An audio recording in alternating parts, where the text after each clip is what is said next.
Hello, beautiful people. Thank you for being here. Welcome to Happy Talks. Today, we are going to talk about the greatest match that was built to be the mega game of this entire event so far in this World Cup 2023, India against Pakistan.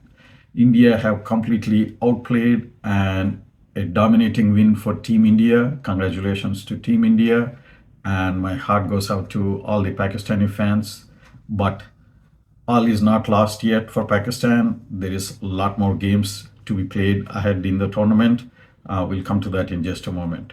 But let's talk about both teams' performances and look into the deeper aspects of what went right, what was the key moments of the game, and my thoughts on this overall performance from both sides. So going into the game, India have excluded Ashwin in the bowling department.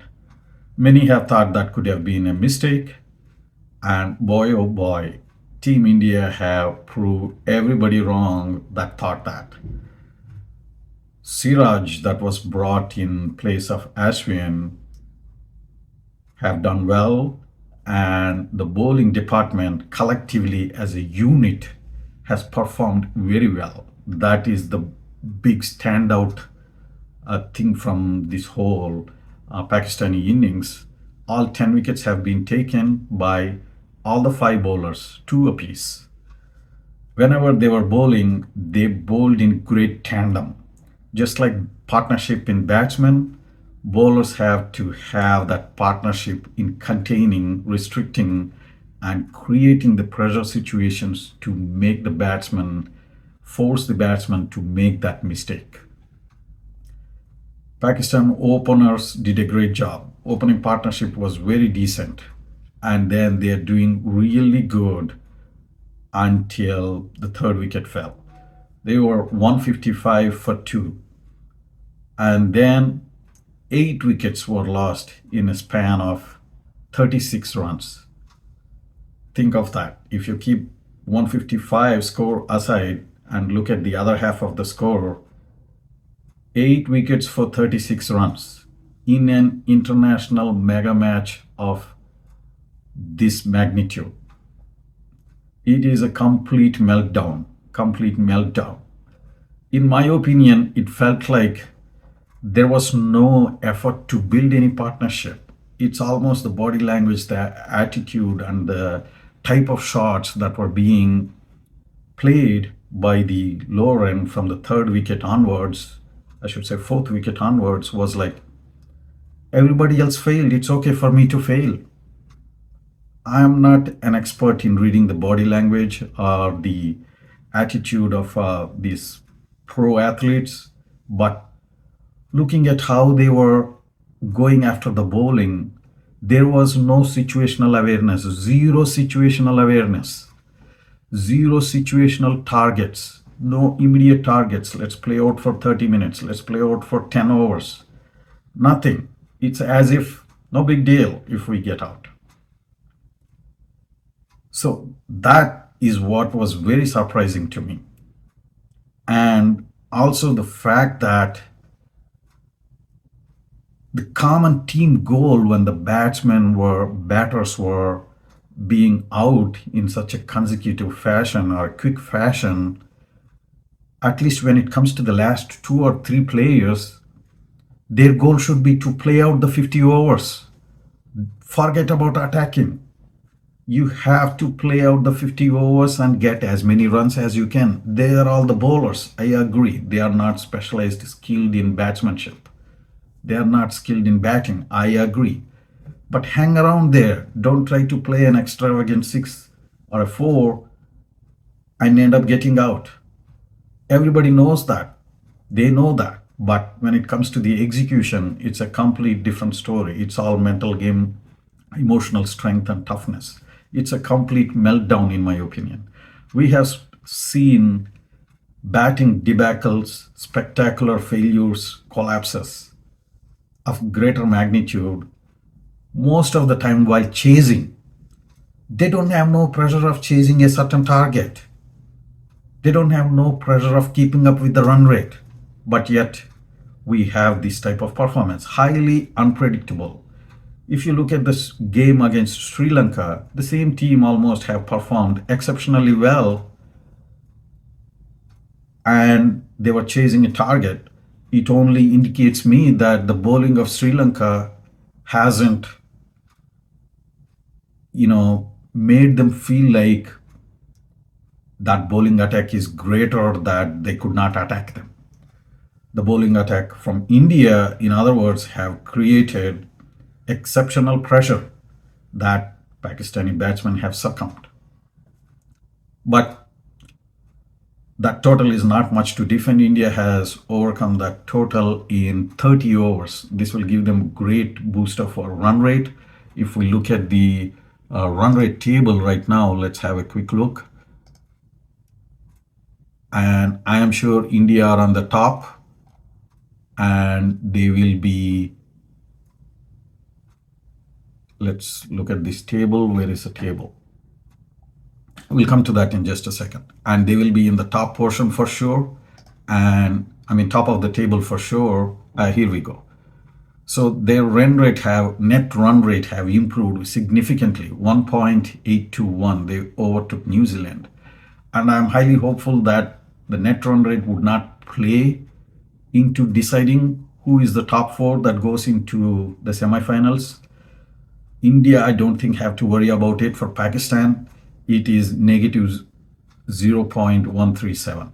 So something to keep in mind, but I'm hoping this is the match that Pakistan don't have to look back to see the net run rate difference that would knock them out of the semifinals when two teams are tied up for the fourth spot. So coming back to the performance of the team itself, when it comes to Pakistani's bowling, there was no fizz, no zip, no extra oomph factor. When I say that fizz, oomph, extra X factor, yes, we all know that is not a defendable total, but let's make them win each run. Let's make them earn every run. Instead, it appears there was no bowling plan specific to each batsman, no pressure creating situations. There was a one run out that was possible when Virat Kohli was batting. Had it been a direct hit, he would have been out while taking a single. But other than that, except the wickets that fell, the 3 wickets, there was no pressure creating situations.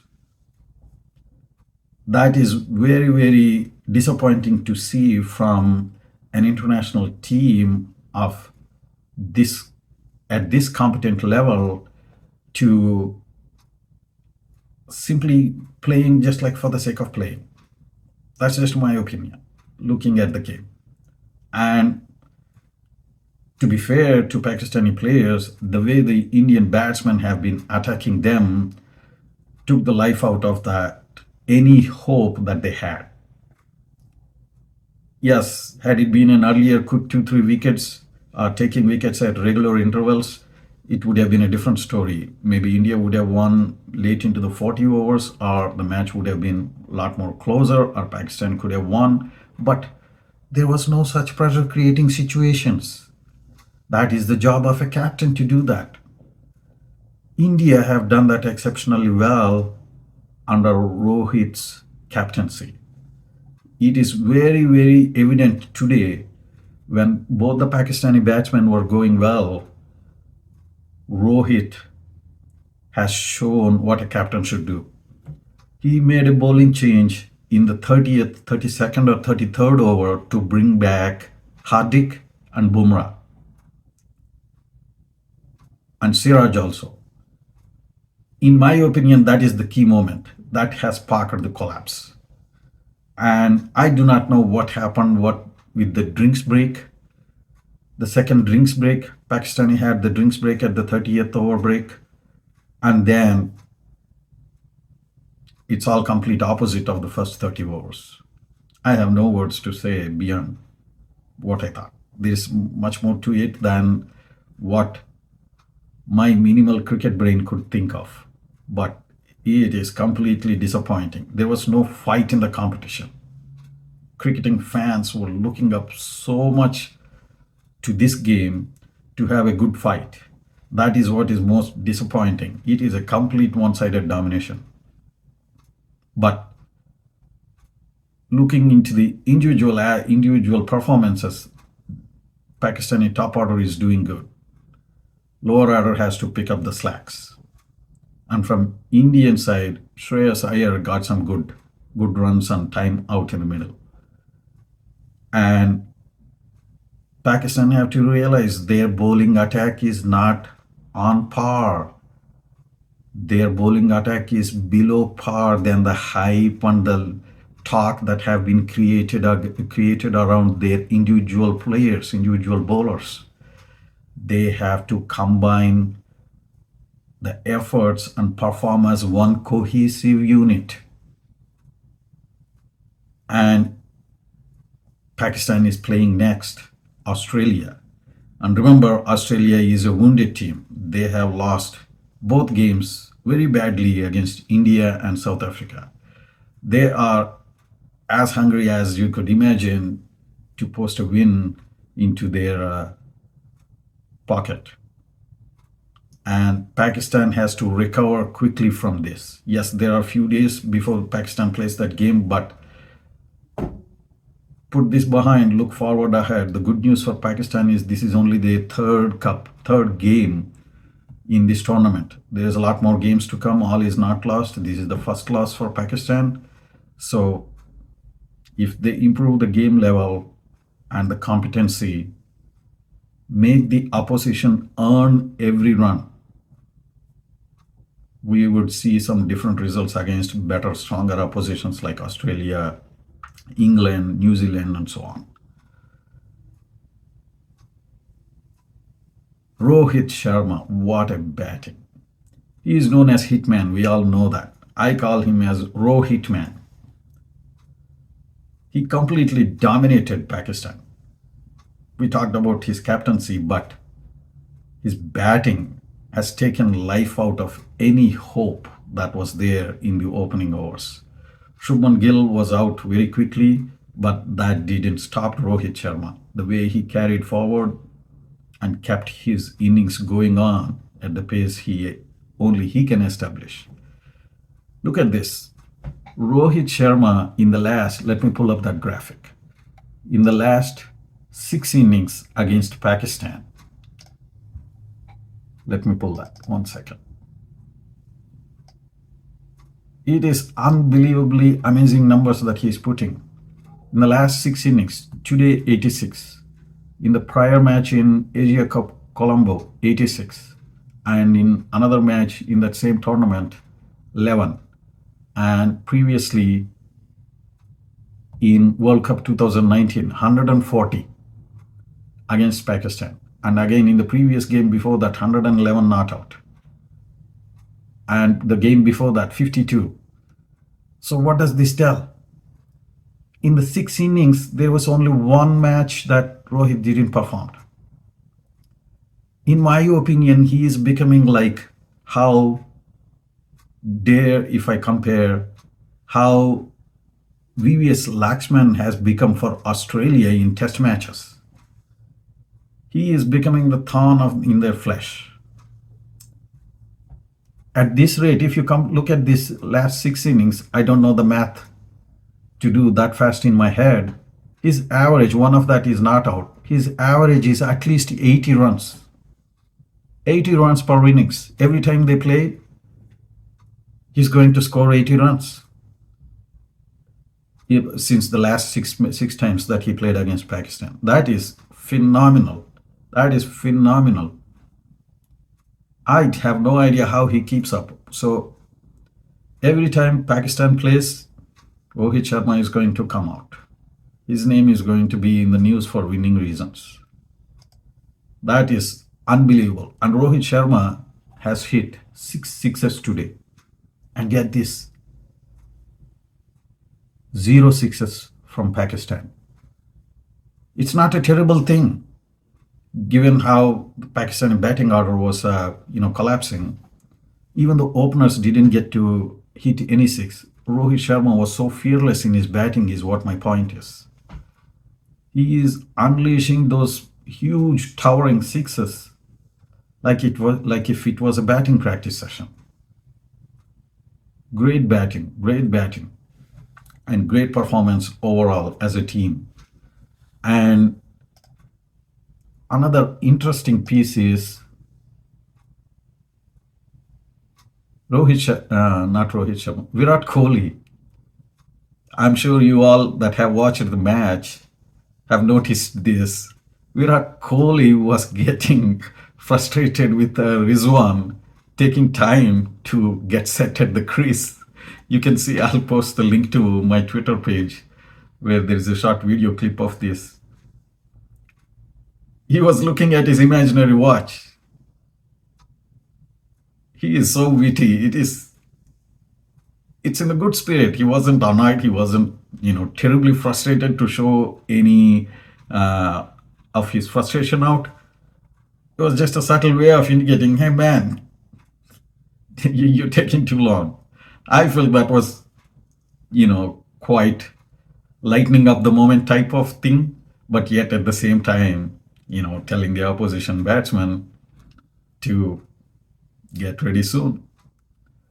And then there was another instance where Rohit Sharma, while batting, he was flexing his bicep to the umpire. That is also very, very interesting. I do not know exactly what has happened, what was the conversation there, but it's something lighter, I'm pretty sure. But it's nice to have some lighter moments in the game of this magnitude where the pressure is off the roof. But it is an overall dominating performance by India, and soul-searching moments for Pakistan. But as I said, all is not lost. There is a lot more of games to come, and I'm looking forward for more competitive cricket from Pakistan. And I'm hopeful India and Pakistan will play again in this tournament. The only option for that is either semifinals or finals. Only time will tell. We will find out very soon. Let me know what your thoughts are, and I look forward to see your comments down below in the comment section. And if you like my content, don't forget to click subscribe and follow my channel. See you all in the next time. Thank you very much, and happy Dashara everyone.